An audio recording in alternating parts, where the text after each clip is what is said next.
عوداد به قل گواره به سر ندامقی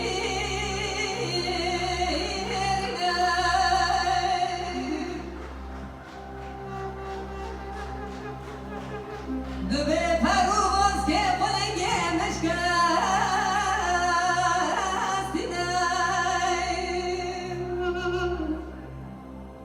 کسکی خدانی خیراتنه به دست عبدال زینه بگرم با بلگه سر و جا باشه و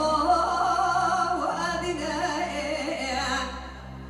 دبکی خالق عالم رجا چی بن خودی شبه عبدال زینه صافکه پروباز که قلنگه اوی بجر بینه آخل من ویل من ویل تمولا و فلک واینا به باب اترا